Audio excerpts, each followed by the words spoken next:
नमस्कार, जय हिंद। आई हिंदी चैनल से मैं हूं प्रदीप। डेली करंट अफेयर्स की सीरीज में आपका बहुत बहुत स्वागत करता हूं। दोस्तों, इसका पीडीएफ डाउनलोड करने के लिए आप टेलीग्राम ग्रुप को ज्वाइन कर सकते हैं, जिसका लिंक वीडियो के डिस्क्रिप्शन में दिया गया है। साथ ही अगर आपने चैनल सब्सक्राइब नहीं किया तो ज़रूर कर लें और बेल आइकन को प्रेस करना ना भूलें। चलिए शुरू करते हैं। इसमें हमारा पहला टॉपिक है, यहाँ पर आप देखिए, बिहार एसोसिएशन सीनियर महिला क्रिकेट टूर्नामेंट। ठीक है, इस महिला क्रिकेट टूर्नामेंट में बिहार की सिवान की 3 बेटियों का चयन हो गया है इस बार। ठीक है, तो आपको याद रखना है, ये जो महिला क्रिकेट टूर्नामेंट है इसमें सिवान की 3 बेटियों का चयन, आप देख सकते हैं यहाँ पर नाम उनके भी दिए गए हैं, तीनों बेटियों के। यहाँ देख सकते हैं चयनित तीनों बेटियों में, यहाँ देखिए जीरादेई प्रखंड के बढ़िया निवासी संजय शाह की पुत्री श्रुति गुप्ता पहला नाम श्रुति गुप्ता, और दूसरा नाम है वैदेही यादव, और तीसरा नाम है यहाँ पर दिया गया है सूर्या भारद्वाज। ठीक है, ये नाम है सूर्या भारद्वाज।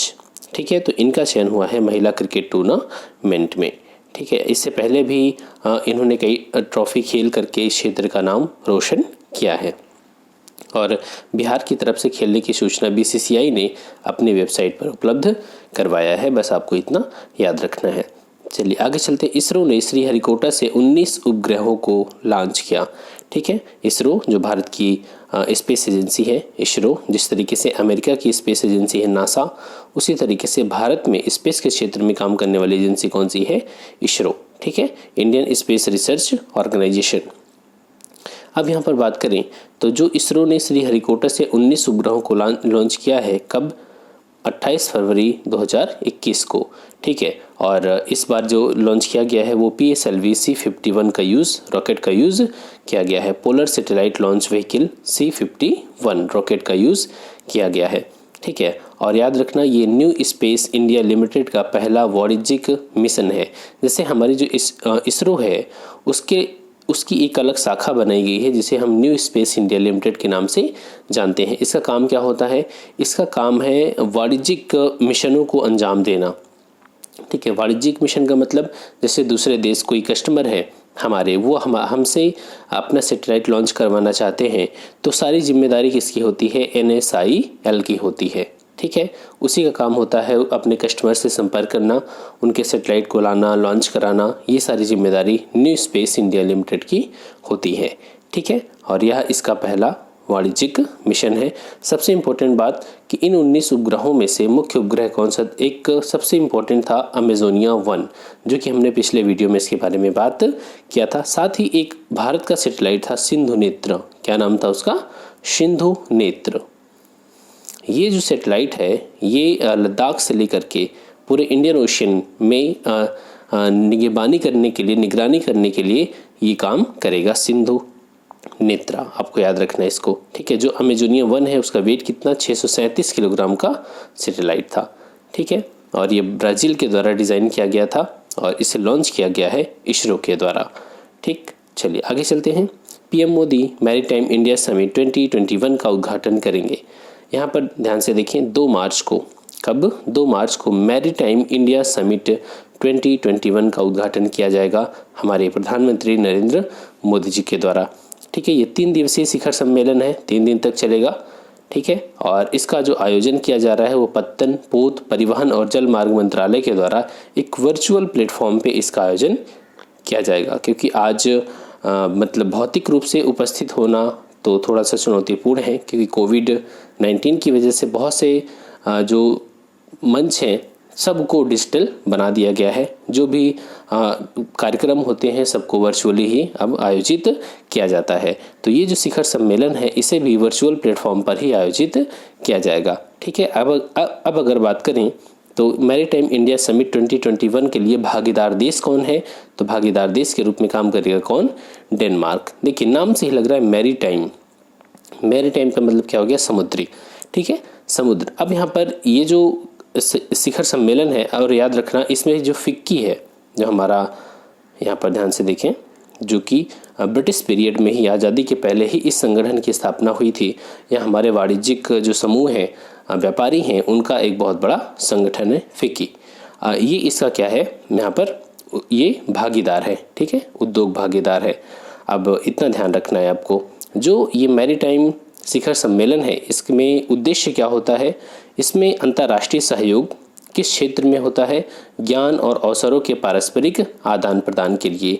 जो मैरीटाइम शिखर सम्मेलन होगा, इससे क्या होगा? जो नॉलेज है, जो भी अवसर हैं, उनका पारस्परिक आदान प्रदान किया जा सके, सभी देशों को एक मंच पे ला करके उनके साथ भागीदारी स्थापित किया जा सके, अंतर्राष्ट्रीय संबंधों को मजबूत बनाया जा सके, ये सभी एक उद्देश्य होता है। ठीक है, चलिए आगे चलते हैं। और यहाँ पर बहुत कोई खास बात नहीं है।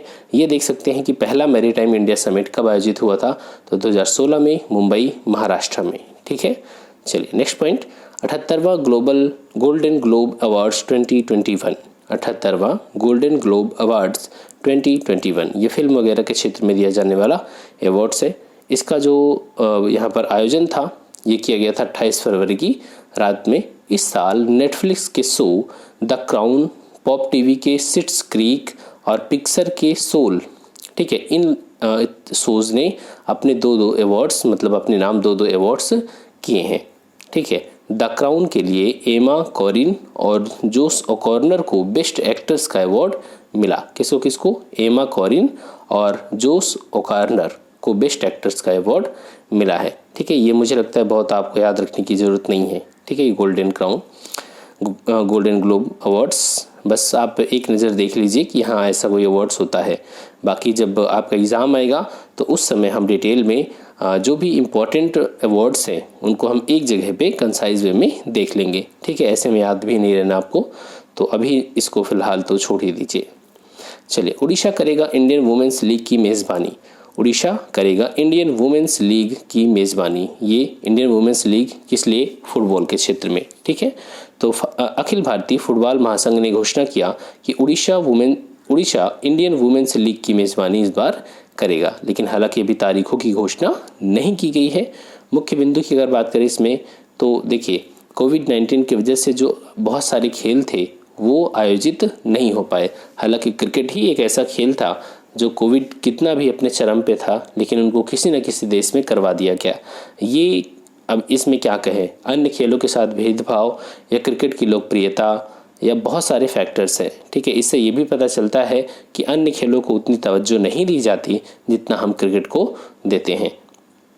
ठीक है, तो यहाँ पर इस बार जो इंडियन वुमेन्स लीग होगा उसका आयोजन किया जाएगा उड़ीसा में। ठीक है, चलिए आगे चलते हैं। यहाँ पर देखिए इंडियन वुमेन्स लीग के बारे में, यह शीर्ष श्रेणी की महिला पेशेवर फुटबॉल लीग है जो कि भारत में आयोजित की जाती है। और इसका जो पहला सेशन था अक्टूबर 2016 में कटक में, उड़ीसा में आयोजित किया गया था, कटक। ठीक है, और इसका जो आयोजन किया जाता है वो अखिल भारतीय फुटबॉल महासंघ, ऑल इंडिया फुटबॉल फेडरेशन के द्वारा आयोजित किया जाता है। चलिए अब चलेंगे हम MCQs की ओर। महिला क्रिकेटर वैदेही यादव का संबंध बिहार के किस जिले से है? तो यहाँ पर पटना, रोहतास, सिवान, गोपालगंज। तो यहाँ पर सही आंसर क्या है? सिवान। नेक्स्ट क्वेश्चन, हाल ही में इसरो ने PSLV C51 से कितने उपग्रहों को सफलतापूर्वक लॉन्च किया है? 17, 18, 19, 20। तो इस बार PSLV C51 का यूज़ करके यहाँ पर इसरो ने 19 उपग्रहों को लॉन्च किया, जिसमें एक सबसे इम्पोर्टेंट था अमेजोनिया 1 और भारत का सिंधु नेत्रा। ठीक है, और इसमें अमेरिका के भी 13 सैटेलाइट थे। चलिए आगे चलते हैं। निम्न में से कौन मैरीटाइम इंडिया समिट 2021 का भागीदार देश है? Israel, America, Japan, Denmark. तो यहाँ पर सही आंसर क्या है? Denmark. Denmark maritime India summit 2021 का भागीदार देश है। हाल ही में 78वें गोल्डन ग्लोब अवार्ड्स 2021 में बेस्ट एक्टर का अवार्ड किसे प्रदान किया गया? तो यहाँ पर एमा कॉरिन और जोश ओकॉर्नर, ठीक है, इन दोनों लोगों को बेस्ट एक्टर्स के अवार्ड मिला है। तो यहाँ पर सही आंसर क्या हो जाएगा आपका? इन एक से अधिक, E option. Indian women's league की मेज़बानी किस राज्य के द्वारा की जाएगी? तो Indian women's league all India football federation के द्वारा इसका आयोजन किया जाता है। उड़ीसा, गुजरात, महाराष्ट्र, पंजाब। तो इस बार जो ऑल इंडिया वुमेन्स लीग है, इंडिया वुमेन्स लीग है, इसका आयोजन किया जाएगा उड़ीसा के द्वारा। ठीक है, चलिए तो दोस्तों ये रहा आज का वीडियो। आई होप कि आपको अच्छा लगा होगा और प्लीज़ वीडियो को शेयर करना मत भूलना। Thanks for watching, keep smiling.